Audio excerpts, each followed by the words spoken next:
Hello, you wonderful people, and welcome to another episode of Not Too Comic Book. This being a show where I talk about TV shows that are adaptations of comic books. For today's episode, I'm going to talk about the latest episode of Pennyworth. A lot of interesting things went down in this episode, so let's break it down. First and foremost, let's start off with Sykes and the woman. Obviously, she's kidnapped / saving.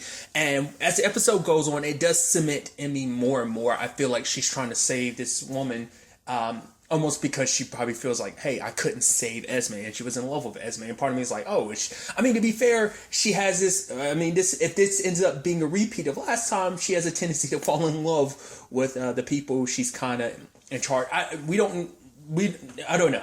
Who knows what led Beth to be kind of like the person that she is, and just like why. Maybe something connected to her past that makes that so, but falling in love with the woman you were holding captive before, and part of me thinks like the same thing's happening now. But because it's like, why are you going so above and beyond for her? Like saving her from that situation, as she said, like, yeah, you had a dude's penis in your face. Like saving her from that is one thing, but to go as far as she is, so she's like, yeah, I have to protect you now because it's like, it's on me, and the fact is, I can't let you go home because that'll be the first place they look for you. And she's like, they're probably all looking for us now. And then it's like, are they really, is the biggest question, because it's like, because I'm curious, it's just going to be a thing of like, wait, Bet did that? Let Bet do her thing. Like, she wants to take off with that woman, that's fine. Or maybe they think this is some larger scheme on Bet's part where it's like, oh, she's trying to gain the woman's trust until the woman takes her to like, the group or people she's a part of. Maybe not. I don't know. I could be reading too much into that. But because obviously Bet's still kind of like, oh, like, because especially when she left her handcuffed somewhere, she was like, oh, I didn't think you were coming back. And it's like, really? Basically, like, what kind of terrorist are you? Like, I mean, you must have been shitting yourself the way you're literally losing your mind because you thought I wasn't going to come back. How are you, and she's constantly saying, I'm not one, because Bet's promise is like, oh, I'm good friends of Mr. Harwood, Lord Harwood, and I'm going to, get this cleared up.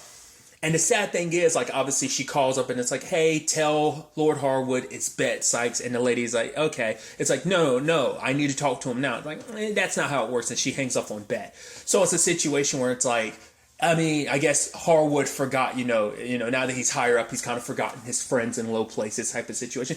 He gave her that position that she's in, but I guess it's that you would think like, oh, like if I ever get a call from Bet Sykes, put it through immediately. But I think it's just like he's kind of on the bigger and better things, so the small people he's forgotten along the way, because I think it speaks volumes that Bet is working for him, but we don't really know what Peggy's situation is. We kind of get a hint to it because it seems like she's not a part of all this, because Bet tries to call her up, but obviously she's in London and the phone lines are down, so that must mean she has no connection to this whole Raven Union situation. I'd assume so. So she can't even get help from her sister, so she's kind of on her own. She was hoping that Harwood would kind of clear up the situation, but that's kind of a no-go. I like that Bet did try to set the lady up by being like, hey, oh, since you're such an artist here, I brought some tools. Draw. And she's like, draw me. And it's like, I don't want to. It's like, well, it doesn't. And Bet was almost like offended. It was like, well, it doesn't have to be me. And she's like, go ahead. I'll know whether you're good or not. And then we get a little insight where she said, my little sister used to draw. I was like, oh, like I didn't know that you two had another sibling. And the way she talks about it is like, yeah, since she's been gone, like we would find her, I guess, her coloring pencils down the street or something. So I don't know what that's implying. Like, I'd almost wondered, like, has she gotten hit by a car or something like that? And, like, obviously her stuff went flying, and that's what she was kind of implying. Maybe I'm reading too much into it, but I was like, oh, that's interesting.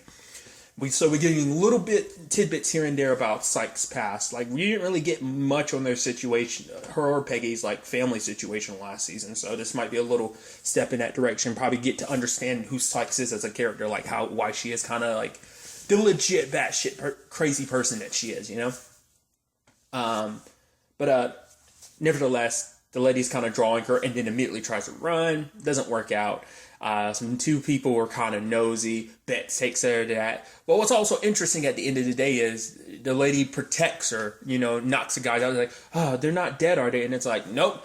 So Bet breaks a bottle, cuts their throats. And it's like, why'd you do that? And she's throwing up. It's like, oh, like, what kind of, like, you really are a shit terrorist. She's like, I'm not a terrorist. She's like, I'm just teasing you. Come on. And it's like, it's so interesting how that dynamic has kind of switched. Now it's like, I guess it's like, because she does realize that, hey, you do actually have my best interest at heart. You are looking out for me, Bet. So, all right, I guess I'll be a little more cooperative, especially if you're trying to keep me out of trouble. I'm curious to see where this dynamic goes, where this storyline goes. Because that's going to be interesting.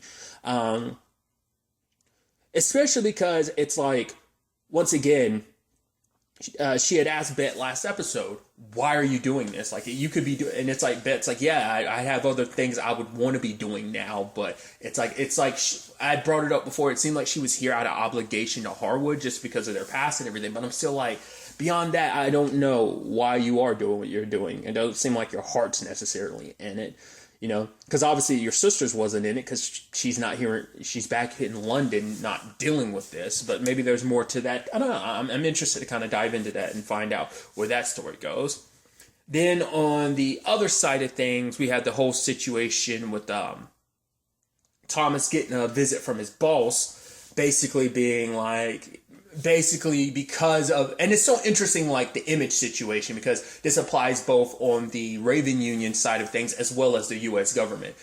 Because like the hydrogen bomb, it's like, yeah, basically some people who are about dismantling weapons like that, kind of painting us as greedy warmongers, which, you know, obviously the show kind of paints you a little in that direction a little bit too, considering like the way they're handling this whole situation. But regardless, the fact of the matter is, it's like one of the biggest people in that is the Prime Minister of the English League, which I think I kept calling it the England League last episode, but the English League. And so basically, because he's an archbishop as well, so it's like, I need you, Thomas. Basically, she wants Thomas to corrupt and get some dirt on him, because then if he doesn't look as holy as thou, he kind of loses a lot of his credibility. So, you know, get rid of one of the people that's kind of most outspoken about you and stuff like that by tarnishing their image. And it's like, obviously Thomas doesn't want to do it, but it's like, it's my job, I'm gonna do it.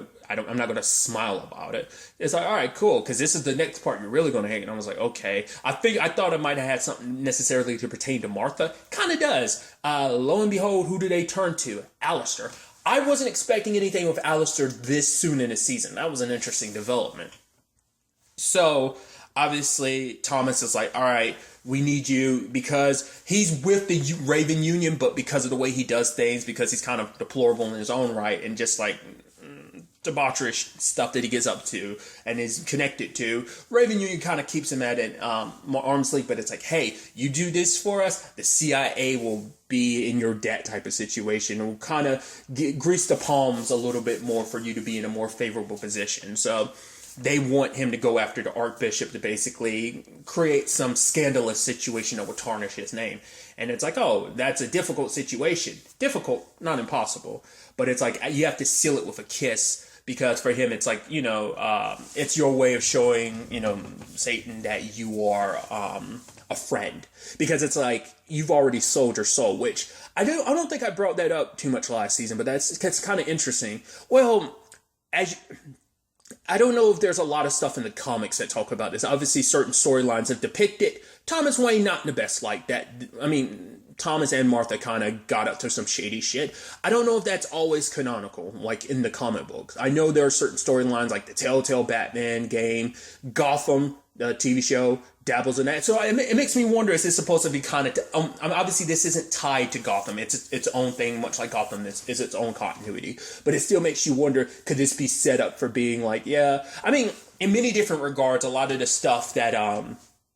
Thomas has to do, you can tell, like, it's, you know, it's weighing on him, because obviously, like, a lot of this, like, moral stuff where it attacks your morals on whether, you know, what is right and wrong. And it's like, well, in this situation, it doesn't matter whether it's right and wrong, it's my job, so this is what I gotta do. But it's like, why are you connected to this?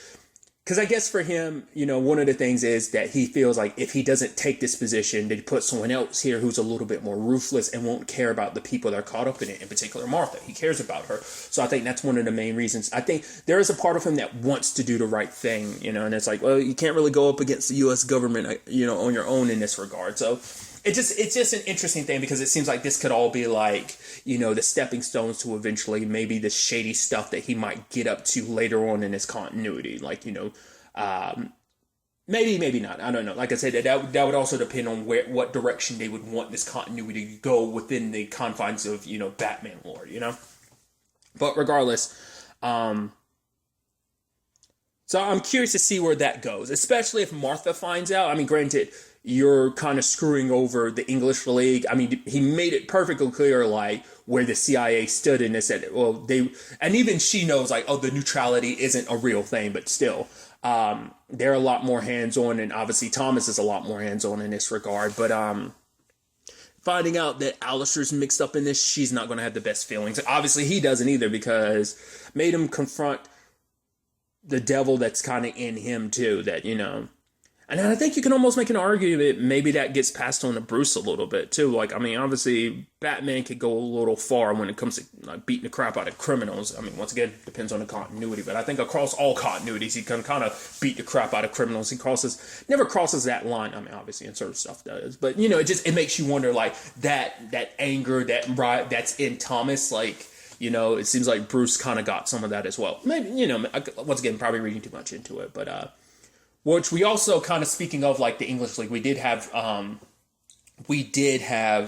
Aziz talking to Martha, and obviously she's not letting it slip necessarily that she's it's like, oh, we have a feeling that you're probably upset because he's engaged. And she's like, yes, I'm upset because, they're letting fascism win instead of but it's like, we would rather have the CIA on our side, be a friend to Thomas Wayne, because that way the CIA will become a friend to ours, and maybe we can convince them to side with us rather than the Raven Union, so it's kind of like try to be on good terms with everybody. It's a situation, because she was basically, she says, she's like, I told him and the CIA to basically fuck off, and he's like, why would you do that, So it's gonna be interesting to see how things go on that front, especially when it comes up later on about the Alistair situation. So that's gonna be interesting. And speaking of also the Raven Union, obviously Frances isn't as gun-ho about this approach to everything like Harwood is, because for her it's kind of like she'd rather, like,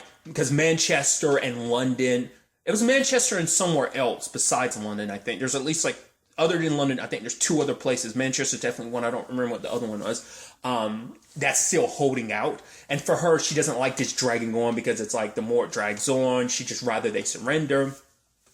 She isn't all about, because she was never gun-ho about this whole situation. Hell, she wasn't the one that was super excited about usurping the throne by getting the Pretender on the throne last season. She wasn't too happy about that, because obviously they have their beliefs, but she doesn't want to go the bloody route like Harwood does. She will if she needs to. She can be ruthless if need be, but she tries to be not as, I think, war hungry as Harwood kind of is. Like, it seems like he's willing to slaughter anybody if it means getting what he wants.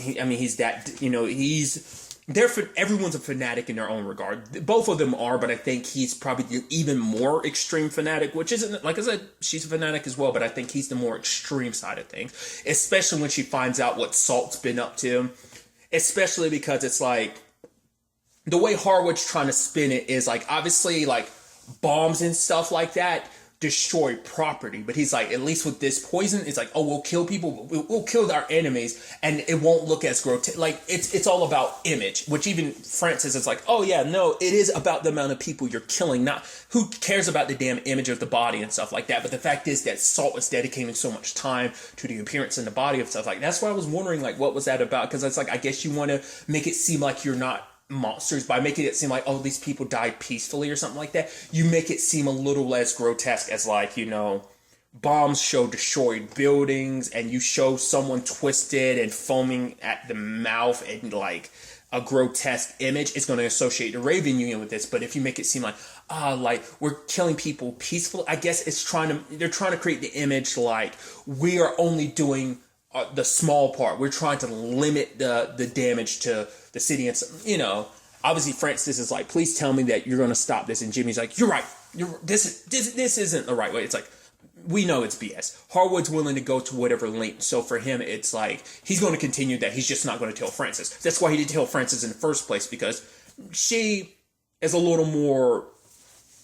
has a little more morals than he does in that regard. Like, she's not as, like I said, she's not as cold-hearted as he is. Once again, Not trying to say she can't be.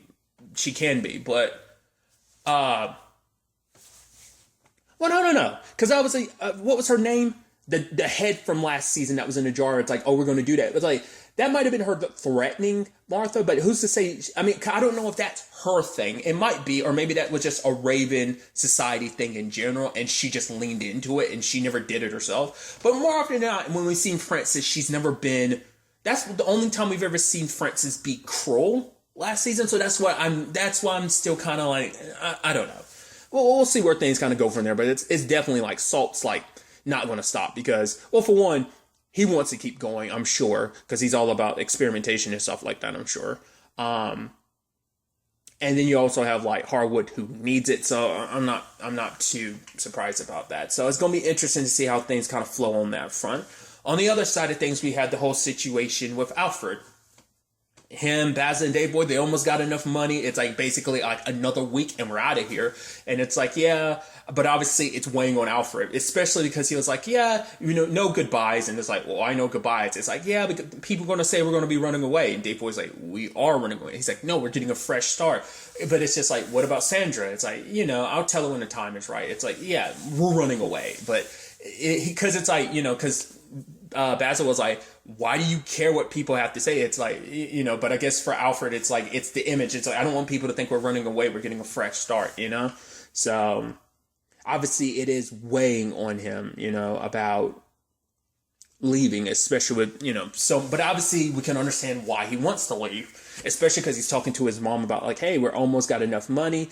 And, she obviously is kind of given up. She's drinking, and even him being like, what would dad say to the cobwebs? It's like, where's your gumption, woman? And stuff like that. But obviously for her, she's like, she hears the neighbors and see them whispering, pointing, and she even says it like, I can't not look at you without looking at the man that killed my husband, And obviously she apologizes, but no, regardless, the sad thing is there is truth to that. Like whether it came out in a moment of anger, there is a part of her that probably can't look at Alfred without seeing like, maybe it would have been better if Alfred never shot. I don't know. There was no winning that situation considering he was going to pull that trigger and, who knows? And because the thing is, Alfred isn't going to fight her on it because he feels it. He has that guilt. That's another reason to get out. Not just because his dad's gone. It's like, he even said last episode, I killed dad. And the fact is that he can't escape that. So that feeling's always going to follow him. But he thinks maybe changing locations will get rid of the memories and maybe eventually those feelings will fade. But they're never going to go away. That sadly, Alfred's always going to feel that guilt over that. So... And obviously when it comes to the Sandra situation, her and her dad are setting up the situation of like trying to get her on a bigger stage, get bigger performances and stuff like that this is the path she's going down. And it just makes Alfred even more like sad because obviously like, it was pretty clear last season how Sandra feels about Alfred. And, he's always made it clear that like she deserves someone better than him. He's always made that clear, but now it's just like he feels even worse about it because it's like, and he can't bring himself to tell her the truth because it's like she's so bright-eyed and hopeful and he doesn't want to break her heart, but it's like the longer you string her along, the worse it's going to get. So throughout the episode, he doesn't necessarily pull the trigger in that regard. So, but then there's the situation where his mom gets kidnapped, which I thought was interesting. I was like, wait. I was like, because at first I was like, is it the English league behind that? Were they setting that up just to, but whoever it was knew he had the money, which I'm like, who the hell is that? Who knows he has the money? And the only other person I know that knows he has the money would be Gully, because they split the money on that job. So it's like, I'm assuming there's something to that. You would assume so. But it's like, who else knew that he had that money, enough to pay off the $20,000 ransom. And I even that situation with his mom being like, oh, what kind, if you're a real gentleman, you'd give me some water. It's like, because sadly she's in that position where she doesn't care whether she lives or dies type of situation, but she's like, oh, thank you. She's like, so who are you anyway? He's like, well, that's the purpose of the mask. And she's like, must be pretty hot under there. I'm like, she's so snarky this episode. I love it, especially when Well, for one, they're dealing with amateurs, and I felt so bad for that dude when he's like, and Archie's like, oh, is that a flare gun? It's like, no, it's a 44 round. You sure that's not a flare gun? Dude points it at him. Alfred takes it, slaps him, and it's like, take off the mask. And it's like, oh, you're just a bunch of amateurs. They got hired by some dude. His name is Mr. X. They're like, yeah, it's a mastermind type. So Bazza and Dave Boy dress up like them. And then I love the whole situation with his mom being like, I'm all right. You just get out of here. Don't pay them anything. And he was basically like, you hush now, Mom, and you let me handle it. She's like, you don't tell me to be quiet. She's like, that money's for my grandchildren if you ever decide to settle down and have some, which you should. And he's like, not now, Mom. I'm like, I love this. Because even the mastermind dude's just standing there looking like, is this conversation really happening? I'm like, I love this. His mom's the best, dude. But I was thinking we're going to get it revealed. I was like, all right, who's the mastermind? But then the police show up. I'm like, why are they here? I don't think any of them called him. And it's like, oh, it turns out Aziz was following Alfred because he thought Alfred was going to meet up with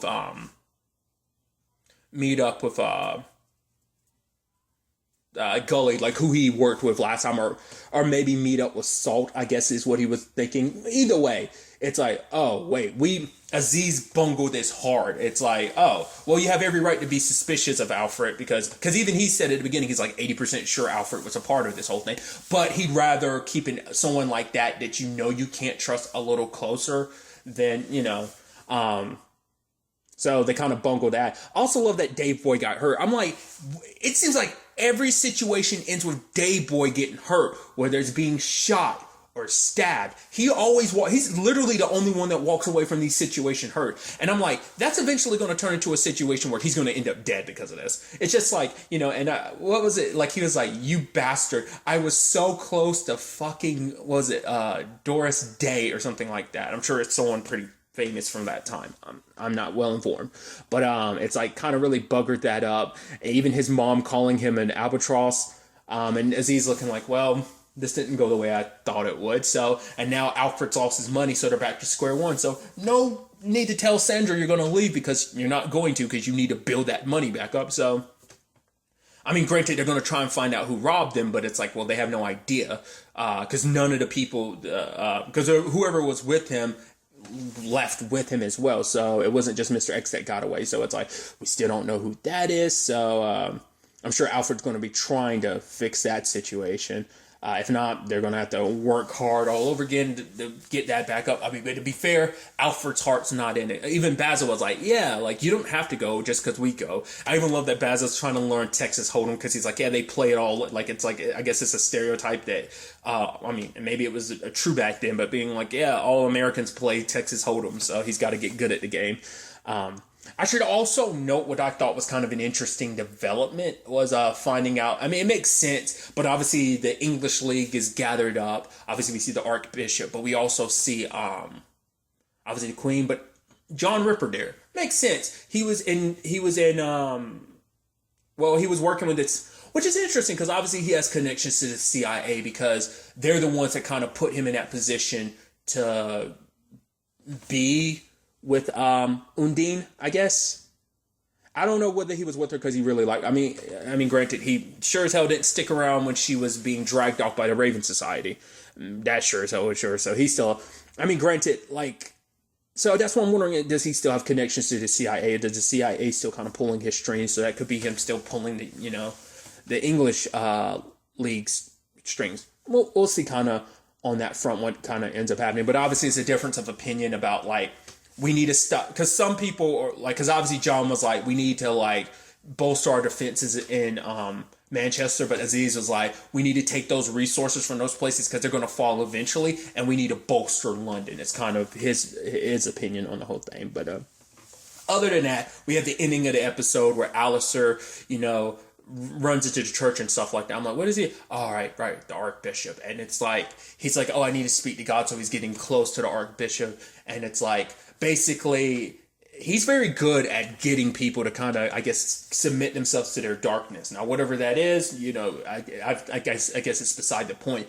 But he's got the Archbishop intrigued because it's like, yeah, follow. There's some place you shouldn't follow. I shouldn't take you there because, almost like it's like you'll give into your desires. And So what debauchery he'll get up to, whether it'll actually work. It seems like he's kind of on the line, hook, line, and sinker, but we'll see what kind of happens because of that. So what the aftermath of that's going to be. But also, like I said, this whole bet situation, what Alfred, Baza, and Dave Boy going to do, many things on that front to see how things kind of play out. I'm really interested to see where all this takes us going forward into the next episode. But really, that's all I'm going to talk about. Till the next time we meet, be happy, be safe, live life to the fullest, and enjoy it. Good day and good